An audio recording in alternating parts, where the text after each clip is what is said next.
खरं तर हा प्रोमोच सगळं बोलून गेलाय आणि त्या प्रोमोमुळे मला असं वाटतं की एक प्रत्येकाच्या मनात एक वेगळी भावना निश्चित निर्माण झाली. मधुराणी काय वाटतंय हे म्हणणं सुद्धा खरं तर वेगळं आहे. ती भावना तुझ्या डोळ्यात दिसतेय मला, पण हे साकारायला मिळणं हे खूप मोठं भाग्य. काय सांगशील? नमस्कार. मी आत्ता पहिल्यांदा प्रोमो बघितला, त्यामुळे मी आत्ताही थरथर कापतेय. सगळ्यात आधी स्टार प्रवाह वाहिनीचे, सतीशचे संपूर्ण टीमचे आणि जगदंब क्रिएशन्सचे आणि संपूर्ण टीमचे मी मनापासून आभार मानते की ही एवढी आभाळा एवढी मोठी व्यक्तिरेखा साकारण्यासाठी त्यांनी मला निवडलं. आणि भरून आलंय आत्ता. खरंच आहे, दडपण आलंय, हुरहुर वाटतेय, एक्साइटमेंट आहे, जबाबदारी वाटते, असं सगळं संमिश्र आहे. कारण 3-4 महिन्यांपासून सतीशचं माझं बोलणं चाललंय की आपण हे करतोय. त्याचा पहिला फोनही मला आठवतोय की तू करशील का, आणि मी 1 मिनिटं काहीच बोलले नव्हते. मला काही सिंकिनच होत नव्हतं. तिथपासनं ते आज प्रोमो येईपर्यंतचा सगळा प्रवास, आणि इथून पुढे खरं तर प्रवासाला सुरुवात होणार आहे. त्यामुळे पोटात गोळा आहे, पण छान वाटतंय आणि मनापासून कृतज्ञ वाटतंय की उत्तरा तू मी आज या व्यासपीठावर बसलोय, आत्मविश्वासाने बोलतोय. आज इथे कितीतरी वेगवेगळ्या क्षेत्रातल्या स्त्रिया आहेत ज्या मानाने वावरत आहेत. असंख्य स्त्रिया वेगवेगळ्या क्षेत्रामध्ये आज धडाडीने काम करतायत. मागे वळून बघताना वाटतं की 250 वर्षांपूर्वी एका स्त्रीने हे सगळं जर सहन केलं नसतं तर आज आपण कुठे असतो? खरं, आज आपण तिथेच असतो का? आणि तिने ते केलं म्हणून आपल्या आधीची पिढी, त्यांच्याही आधीची पिढी शिकली, आणि म्हणून आज आपण शिकतोय. आपल्या पुढच्या पिढ्या शिकत राहणार आहेत आणि आत्मसन्मानाने वावरणार आहेत. आणि त्यासाठी कोणीतरी प्रचंड लढा दिलाय, प्रचंड संघर्ष दिलाय. तिथपर्यंत मला पोचता यावं इतकीच मी त्या सावित्री देवीकडे मागणं मागते आणि प्रार्थना करते तिला. आणि आपल्या सगळ्यांच्या वतीने आज इथे उपस्थित असलेल्या सर्व स्त्रिया आणि या देशातल्या सर्व स्त्रियांच्या वतीने मला असं वाटतं की मी रिप्रेझेंटेटिव्ह आहे की आपण तिच्याप्रती एक कृतज्ञता व्यक्त करण्यासाठी हा प्रोजेक्ट आहे असं मी मानते. अगदी खरं आहे. ताई, तुम्ही पुढच्या प्रश्नाकडे जायच्या आधी ह्याच नोटवर मला मोनिकाला स्टेजवर बोला असं वाटतं. बरं. जी आमची प्रोग्रामिंग आणि कॉन्टेंट आपण पाहतोय की चिखल आणि सगळ्याच म्हणजे अंगावर थुंकणं असेल, चिखल उडवणं असेल, शेणाचे गोळे फेकणं असेल.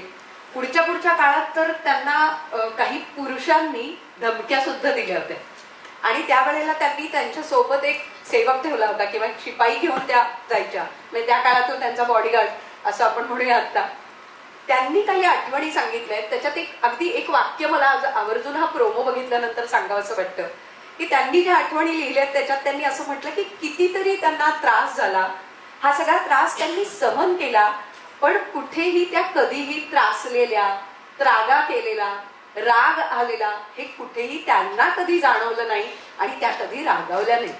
उलट त्या असं म्हणाल्या की हे जे काही खडे किंवा हे जे काही शेण आहे त्यांना मी फुलं समजते आणि मी जे काही चांगलं आज शिक्षणाचं कार्य करते त्यासाठी तुम्ही माझ्यावर फुलं उधळताय असं मी समजते.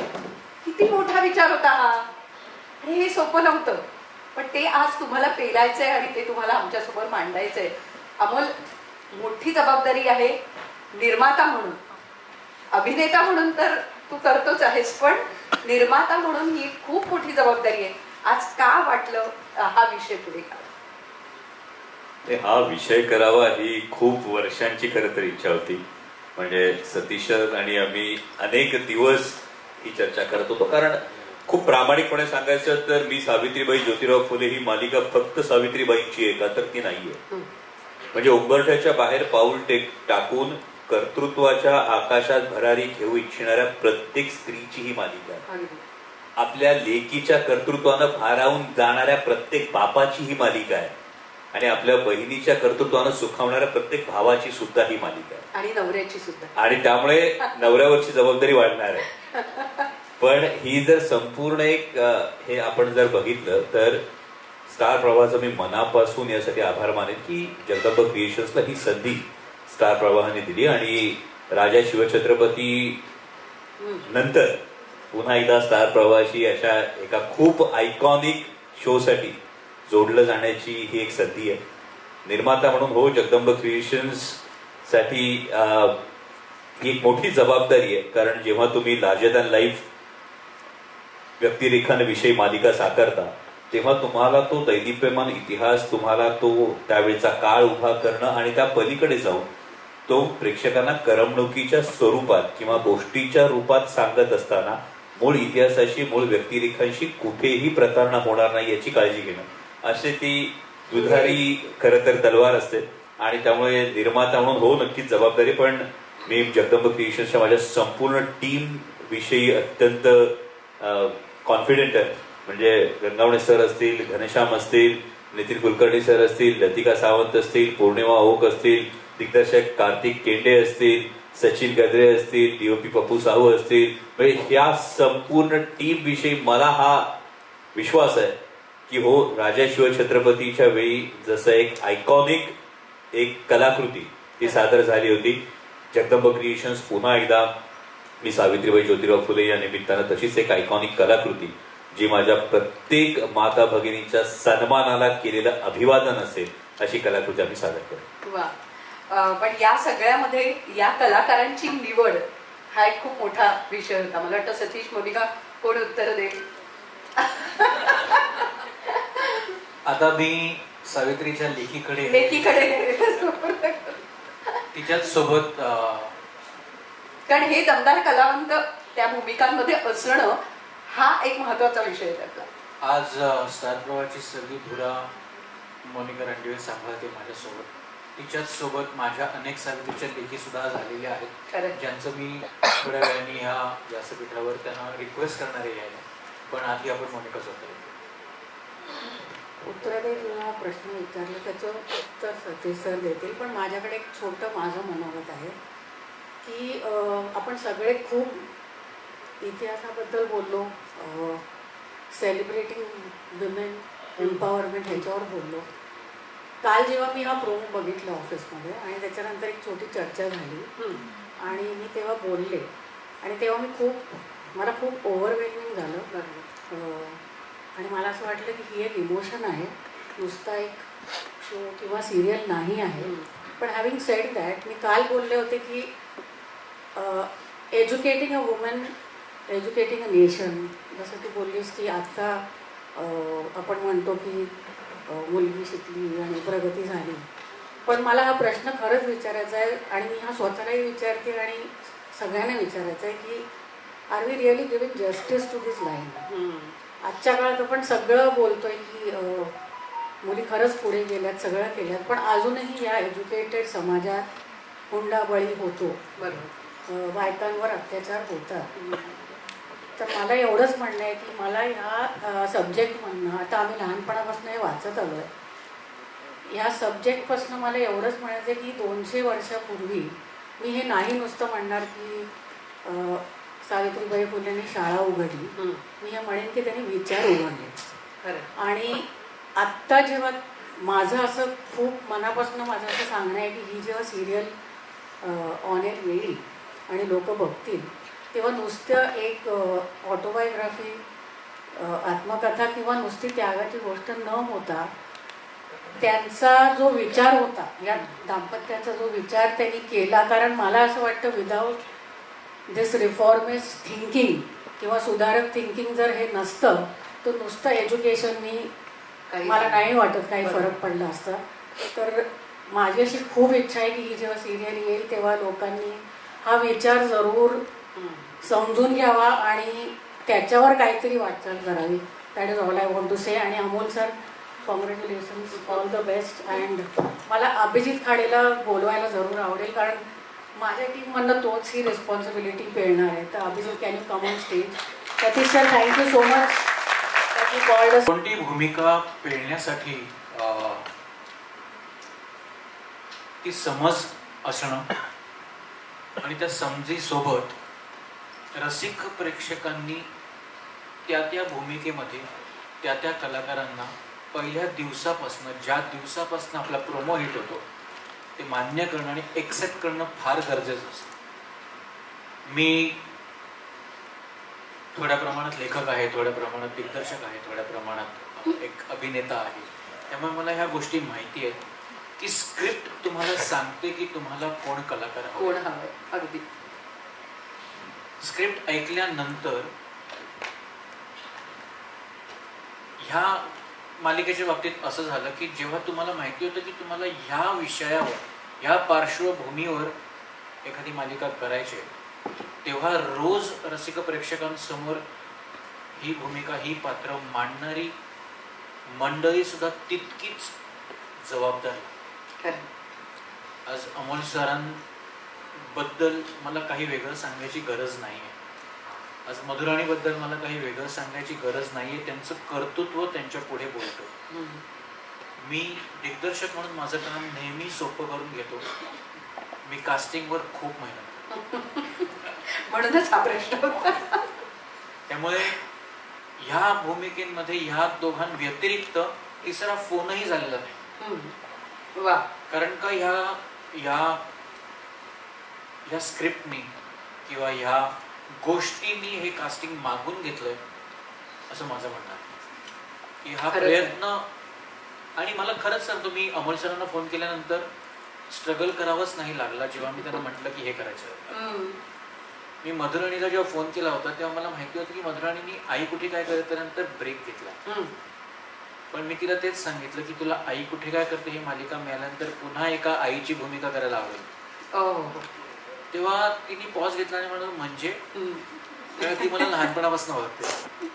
मी असं सरसकट कधी तिला मेसेज करत नाही, पण तिला माहिती होतं की त्याच्या मागे काहीतरी एक महत्वाचं आहे. आणि मग मी तिला म्हटलं बरं आता मी फोन ठेवतो आणि मी मेसेज करतो, त्या मेसेजला रिॲक्ट. तो मेसेज वाचल्यानंतर तिने मला परत फोन केला. मी ट्रेनमध्ये होतो ऍक्च्युली. आणि त्याच्यानंतर ती मला म्हणजे दोघांचाही होकार 4 सेकंदाच्या आत आला. वा. एवढे मोठे कलाकार जेव्हा एवढ्या मोठ्या कलाकृतीच्या मागे उभे राहतात, आज जगदंब सारखं इतकं प्रोवन आणि प्रगल्भ प्रोडक्शन हाऊस आमच्या मागे उभं आहे, आमच्या सोबत ते काम करणार आहे. त्यामुळे ह्यांच्या व्यतिरिक्त अजून काही कास्टिंग करावं असं म्हणत सुद्धा आलं. आणि ते इतकं 100% झालंय. कारण मी आत्ता प्रोमो झाल्यानंतर पहिली प्रतिक्रिया यांना हीच दिली की तुम्ही दोघेही वाटताय, आम्हाला जाणवत आहे, तुम्ही ती भूमिका साकारतायत, पण तुम्ही भूमिकेच्याही पलीकडे त्यात आहात हे जाणवत. मी एक ऑफिस मधली रिॲक्शन सांगतो, ती सांगायची नसते ऍक्च्युली. ओके. पण सांगायची वाटते. अरे बाप रे, ही तर आईच्या पुढची भूमिका आहे. मधुराणींनी एका एक्सप्रेशन मध्ये, एका क्लोजअप मध्ये सगळ्यांची मनं जिंकून घेतली. ऑफिसची पहिली रिॲक्शन. ग्रेट. त्याच्यासोबत हात पकडला तेव्हाच. त्याच्यासोबत सगळ्या मुलींची रिॲक्शन अशी होती की असा नवरा पाहिजे. त्यामुळे आधी डोळ्यांनी बोलणारे कलाकार आणि मग संवादाने बोलणारे कलाकार फार कमी भेटतात. त्याच्यापैकी हे 2 कलाकार. नक्कीच टाळ्या जरा जास्त जोरात खरोखरच ही भूमिका पेलणं सोपं नाहीये. आणि त्यामुळे मला असं वाटतं की प्रत्येक भूमिका म्हणजे कौटुंबिक मालिका आणि अशा प्रकारच्या मालिका जिथे ते व्यक्तिमत्व तुम्हाला साकारायचे, काही अभ्यास मागे निश्चितच लागतो. आणि तुम्ही दोघेही अभ्यासू कलाकार आहात. त्यामुळे या भूमिकेचा अभ्यास म्हणून मधुराणी काय वेगळे प्रयत्न करते? निश्चितच. कारण आता आपण फार पुढे निघून आलोय. 150, 200, 250 वर्षांपूर्वीची काय परिस्थिती होती, ते प्रतल काय होतं, काय स्त्रीची अवस्था होती, समाज काय विचारांनी चालत होता, हे समजून घेणं खूप गरजेचं असल्यामुळे अर्थातच पहिल्या भेटीतच अमोलनी मला एक गठ्ठा दिला आहे पुस्तकांचा. लतिकाने आणि अमोलनी तो जेवढा जमेल तेवढा ॲब्झॉर्ब करायचा प्रयत्न करते. पुस्तकातून आपल्याला इतिहास कळेल, आपल्याला घटना समजतील. आपण म्हणतो की सावित्रीबाईंनी हे केलं, सावित्रीबाईंनी ते केलं, ज्योतिबा तिच्या त्यांच्या पाठीशी असे उभे राहिले. पण त्यामागे त्यांचा मानसिक प्रवाह काय चालू होता ते पकडणं मला असं वाटतं की ते माझं काम आहे कलाकार म्हणून. की आपण म्हणतो संघर्ष केला, पण ते इतकं सोपं असेल का? त्या किती वेळा पडल्या असतील, जडल्या असतील, खचल्या असतील, कुठल्या मानसिक बळातनं ते उभ्या राहिल्या असतील.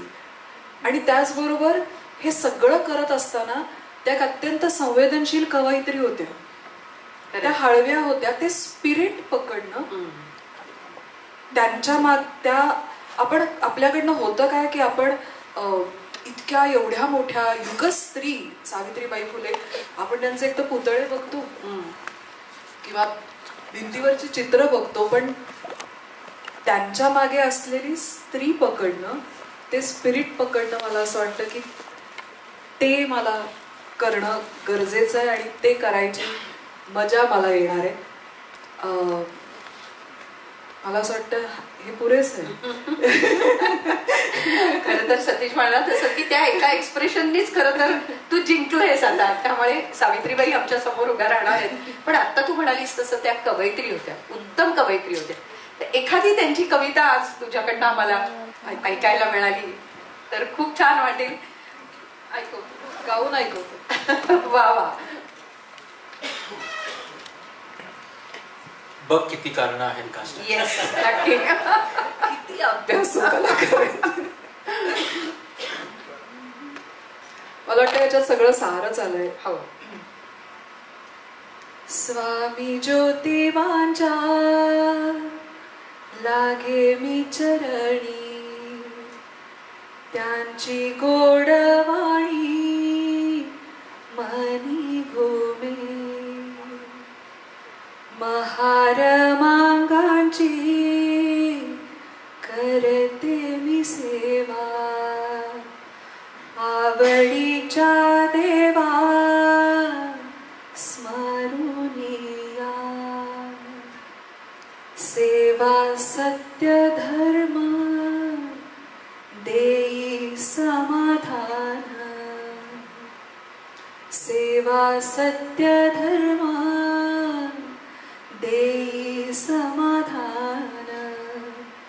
ठेवी शांत मन आपले रे, ज्योतिबांचे बोल मनात परसा, ज्योतिबांचे बोल मनात परसा, जीवाचा आरसा पाहते मी.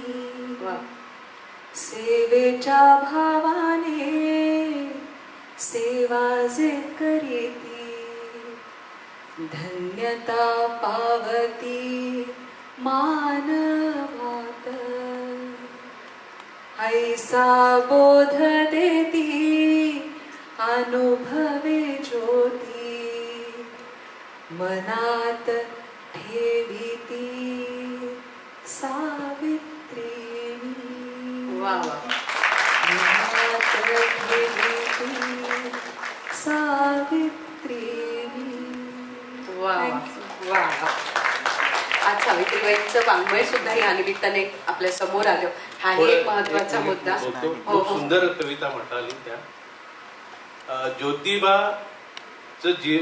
ज्योतिबांचं जे स्थान आहे सावित्रींच्या जीवनातलं, ते 4 ओळीमध्ये असं आहे की ही कविता तर खूपच छान होती, परंतु ते 4 ओळी अशा आहेत म्हणजे तुमच्या लक्षात येईल की त्यावेळेला त्या दोघांचं नातं काय होतं किंवा दोघांचं एकमेकांमध्ये इन्व्हॉल्वमेंट काय होती. माझ्या जीवनात ज्योतिबा स्वानंद, माझ्या जीवनात ज्योतिबा स्वानंद, जैसा मकरंद कळीतला. वा वा वा वा. नेमक्या शब्दात त्यांनी भावना मांडल्यात आणि खरंच आहे की म्हणजे आद्य कवयित्री महदंबा असं म्हटलं जातं. आणि मग तो मधला काळ असा होता की जेव्हा कविता पुढे आली नाही, लुप्तच झाली होती. त्यामुळे आधुनिक मराठी कवितेची पहिली जननी असं म्हणायला हरकत नाही, सावित्रीबाई यांना म्हटलं जातं. आणि त्यामुळे ती कविता आमच्या समोर आली. बघा, या एका मालिकेच्या निमित्ताने किती गोष्टी खरं तर पुढे येत आहेत. नाहीतर आपल्याला ती एकच गोष्ट माहिती आहे की सावित्रीबाई निघाल्या, त्यांच्या अंगावर चिखलफेक झाली, पण त्याच्या पलीकडे सावित्रीबाई आणि त्यामागे तिच्या बरोबर उभे राहणारे महात्मा फुले. त्यांचं कपल म्हणून पण त्यांची जी गोष्ट आहे, त्यांचा जो प्रवास आहे तो खरंच इतका उल्लेखनीय आहे की एक सपोर्टिव्ह हजबंड किंवा एक सपोर्टिव्ह वाईफ, त्यांच्या दोघांमधली आपापसातली केमिस्ट्री सुद्धा खूप सुंदर. खरोखर खरोखर एकमेकांना इतके समजून होते ना, ते कमालीच आहे. म्हणजे एक प्रसंग असा आहे की सावित्रींना मूल होत नव्हतं आणि नायगावरून त्यांच्या माहेरावरून काही त्यांच्या घरातले लोक आले आणि त्यांनी सांगितलं की मूल होत नाही तर तुम्ही दुसरं लग्न करा, तुम्ही दुसरी सवत आणा. तेव्हा ज्योतिबा असे म्हणतात त्यावेळेला की सावत का आणू मी, सवता का नको, बर सवता का नको. सवत आणण्यापेक्षा सवता आणून आपण तिच्यात काय दोष असण्यापेक्षा माझ्यात सुद्धा दोष असू शकतो हा विचार त्यावेळेला सांगितला. म्हणजे काय दोघांची केमिस्ट्री असेल किंवा दोघांची इन्व्हॉल्वमेंट काय असेल हे पाहण्यासारखं आहे खरंच. खूपच खूपच. आणि म्हणजे त्या काळी एका पुरुषाने हा विचार करणं हा खूप मोठा विषय आहे. अमोल, मला वाटतं अभिनेता म्हणून तुझी जबाबदारी आणखीन ती तर आहेच, पण जसं मधुराणीला म्हटलं की त्याचा अभ्यास, आतापर्यंत ऐतिहासिक व्यक्तिरेखा तू उत्तम रीतीने आमच्या समोर आणल्यास, तर ही व्यक्तिरेखा साकारताना तू तुझा अभ्यास कसा करते? नाही, खूपदा त्यामध्ये होतं असं ना की ऐतिहासिक व्यक्तिरेखा साकारताना कधी कधी आउट इनवर्ड प्रवास करावा लागतो, कधी कधी इन आउटवर्ड प्रवास करावा लागतो. तर या बाबतीमध्ये ज्योतिरावांच्या बाबतीत खूप जास्त इन आउटवर्ड प्रवास तुम्हाला जास्त दिसतो. कारण त्यामध्ये होतं असं, जेव्हा तुम्ही शेतकऱ्याचा असूड वाचता, गुलामगिरी वाचता, म्हणजे आता जसं सरांनी सांगितलं तसं सावित्रीबाईंनी हा संसार करणं म्हणजे अक्षरशः पदरात पेटचा निखारा बांधून केलेला संसार आहे. तुम्ही गुलामगिरी वाचा, तुम्ही सार्वजनिक सत्यधर्म वाचा, तुम्ही शेतकऱ्याचा असूड वाचा, तुम्ही तृतीय रत्न सारखं नाटक वाचा. हे जेव्हा तुम्ही वाचता ना तेव्हा हा काय धगधगता अंगार असेल याचा विचार येतो. आणि मग त्याची उत्पत्ती नेमकी कुठे असेल. हा जो सावित्रीबाईंचा आम्ही सरांशी चर्चा करताना कायम एक गोष्ट म्हणतो की खरं तर नेवसे पाटलांनी मुलीचं नाव सावित्री का ठेवलं असेल. बरोबर. तर ती जी सत्यवानाची सावित्री होती का, तर त्या सत्यवानाच्या सावित्री पासूनचा तो ज्योतिरावांच्या सावित्रीपर्यंतचा हा जो आर्क आहे ना, हा प्रचंड मोठा. याच्यामध्ये सामाजिक भान आहे, याच्यामध्ये तत्कालीन व्यवस्थेचं भान आहे, त्याच्यामध्ये मानवी भावना आहेत. आणि हा जो लढा या दाम्पत्याचा संपूर्ण लढा आहे ना, हा 3 पातळ्यांवर वेगवेगळा आहे. म्हणजे तो आधी वैयक्तिक पातळीवर आहे. मी का शिकावं हा प्रश्न सावित्रीबाईंना का पडला असेल आणि माझ्या बायकोने काय शिकावं हा प्रश्न ज्योतिरावांना का पडला असेल. इथून वैयक्तिक पातळी सुरू होते, त्यानंतर ती कौटुंबिक पातळीवर होते. तत्कालीन कौटुंबिक व्यवस्थेनुसार किती स्वातंत्र्य असेल किती नसेल, आणि नंतर ते सामाजिक स्तरावर जातो. मगाशी सतीश सर आणि गंगावणे सर जेव्हा बोलत होते तेव्हा हे 3 लेअर काढत असताना कलाकार म्हणून मी कायम असं म्हणतो की राजा शिवछत्रपती भूमिका करत असताना एक वेगळं चॅलेंज होतं. महात्मा ज्योतिराव फुल्यांची भूमिका करत असताना फार वेगळं आव्हान आहे.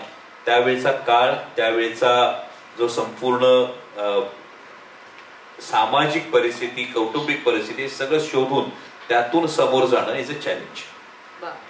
खरंच आहे. आणि जेव्हा जेव्हा जितकं आपण आत त्याच्या शिरणार आहोत तितक्या खरं तर नवीन गोष्टी येणार आहेत. एकच शेवटचा प्रश्न मला खरं तर तुम्हाला तिघांना विचारायचा आहे. आज महाराष्ट्रात आपण सगळीकडे जातो, तुम्ही कार्यक्रमांच्या निमित्ताने जाता. सतीश सर, तुम्ही वाहिनी म्हणून लोकांसमोर येता. आजच्या काळाचा ह्याचा जो रिलेव्हन्स आहे या विषयाचा, तो अगदी थोडक्यात मला तुमच्या तिघांकडनं ऐकायचं आहे की आज नेमकी या विषयाची गरज ही काय आहे. सतीश? नाही, मी शेवटी बोलणार आहे. सुरुवात मधुराणी. मला वाटतं मोनिका म्हणाली तसं की आपण म्हणतोय की बदल झालाय, बऱ्याच अंशी झालाय, 100% खूप प्रमाणात झालाय. पण तरीही आज स्त्रीचं स्थान हे दुय्यमच आहे. आजही अनेक ठिकाणी तिला लग्न तिच्यासाठी महत्वाचं मानलं जातं, ना की तिचं शिक्षण आणि करिअर. लग्न झालंय म्हणून शिक्षण सोडायला लागतं. मग काय आता नवरा कमवतोय तर तुला नोकरीची काय गरज आहे म्हणून घरी बसायला लागतं. ज्या बाहेर पडतायत, काहीतरी करू पाहतायत, त्यांना वर्कप्लेसमध्ये वेगवेगळे चॅलेंजेस आहेत. अगदी सेक्शुअल हॅरॅसमेंट पासून ते डोमेस्टिक व्हायलन्स पर्यंत, ते हुंडाबळीपासून अनेक गोष्टींना आजही स्त्रिया, माझं मत आहे की प्रत्येक स्त्री वेगवेगळ्या पातळीवर आजही लढतेच आहे. आत्मसन्मानासाठी लढतेय आणि काही बेसिक काय म्हणतो आपण त्याला रिस्पेक्टसाठी पण झटणाऱ्या आणि लढणाऱ्या स्त्रिया आजूबाजूला आहेत. तर मला असं वाटतं की आज आपण इथून इथपर्यंत आलोय, पण तरी बराच प्रवास आपल्याला अजून करायचा आहे. आपलं स्थान निर्माण करण्यासाठी, स्वतंत्र स्थान निर्माण करण्यासाठी, आर्थिक स्वावलंबन म्हणजे काय हे समजण्यासाठी.